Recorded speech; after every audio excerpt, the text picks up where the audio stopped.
नमस्ते, मैं हूं सुरेश कुमार एकलवे और आप देख रहे हैं Hindustan news and tips. Ukraine tension और चीन ताइवान के बीच उभरते टकराव के बीच भारत दुनिया का सबसे बड़ा अंपायर बन गया है। भारत के इस दम के आगे दुनिया बेदम हो गई है।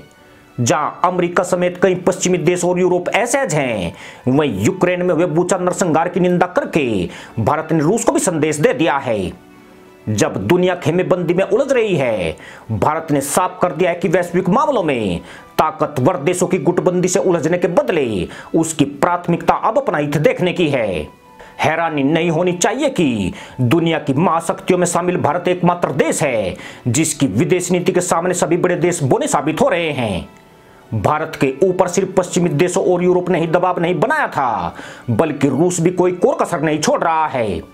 युद्ध की शुरुआत के बाद से ही भारत कूटनीतिक जमावड़े का हिस्सा बना है और पश्चिम और यूरोप के नेताओं ने सबसे ज्यादा भारत के दौरे किए हैं।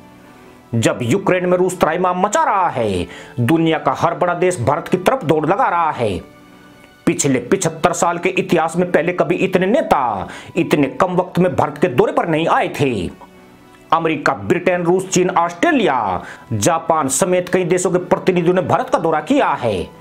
पर चौंकाने वाली बात यह है कि जिन विदेशी प्रतिनिधियों ने भारत का दौरा किया, उनमें से पीएम मोदी ने सिर्फ रूस के विदेश मंत्री सरगेई लावरोव से ही मुलाकात की है। अमेरिका के डिप्टी एनएस से ब्रिटेन के विदेश मंत्री से पीएम की कोई मुलाकात नहीं हुई। याद कीजिए 2014 से पहले का वो दौर, जब पश्चिमी देशों या यूरोप का कोई भी अधिकारी भारत यात्रा पर आता था, तब पूरे देश में हल्ला मच जाता था। लेकिन आज भारत का कद कितना बड़ा, इसका अंदाजा इसी से लगता है कि भारत में कौन विदेशी मेहमान आ रहा है, लोग इस पर ज्यादा ध्यान नहीं देते हैं। यानी यह भारत के लिए एक सामान्य दिनचर्या की तरह से हो गया है। अमेरिकी लोगों को इसकी आदत बहुत पहले हो गई थी, भारत को अब जाकर इसकी आदत पड़ी है। चीन के विदेश मंत्री वांग यी ने पीएम मोदी से मुलाकात के लिए जी तोड़ कोशिश की थी, पर उन्हें प्रधानमंत्री कार्यालय से वक्त नहीं मिल पाया। अमेरिका के डिप्टी एनएस से दिलीप सिंह ने भारत को रूस से तेल आयात बंद करने के लिए कहा था, पर उनकी धमकियों का भारत पर कोई असर नहीं हुआ, बल्कि भारत ने इन प्रतिनिधियों से दूरी बनाकर संदेश दिया कि वह अपने तटस्थ रुख के साथ समझौता नहीं करेगा। इतना नहीं, तेल आयात के मामले में ब्रिटेन की विदेश मंत्री ट्रस को संयुक्त प्रेस कॉन्फ्रेंस में जयशंकर की खरी खरी सुननी पड़ी। अमेरिका ने जब भारत में मानवाधिकार उल्लंघन का सवाल उठाया तो विदेश मंत्री उसे भी खरी खरी सुनाने से नहीं चूके। सही मायनों में कहा जाए तो यही 21वीं सदी का भारत है, जहां आंख से आंख मिलाकर बात भी हो रही है और जरूरत पड़ने पर खरी खरी भी सुनाई जा रही है। ये विश्व गुरु होने की क्षमता भी प्रदर्शित करता है। खास बात यह है कि भारत पर दबाव बनाने में नाकाम रहने के बाद अब उसके नए रुख को दुनिया में स्वीकार किया जा रहा है। इसकी बानगी भी उस वक्त देखने को मिली जब बीते हफ्ते ऑस्ट्रेलिया ने भारत के साथ ऐतिहासिक व्यापार समझौता किया। उधर जून में होने वाली G7 की बैठक में भारत को नहीं बुलाने की बात कहने वाला जर्मनी अब संकेत दे रहा है कि वह जल्दी भारत को बैठक में शामिल होने का निमंत्रण भेजेगा। पर बड़ा सवाल जो हर किसी के जहन में उभरता है वह यही है कि भारत में ऐसा क्या है जो आधी दुनिया भारत के पीछे दुम नचाती घूम रही है। क्या साल 2014 के बाद भारत का इतना कायापलट हो गया है कि अब दुनिया की धुरी भारत बन गया है।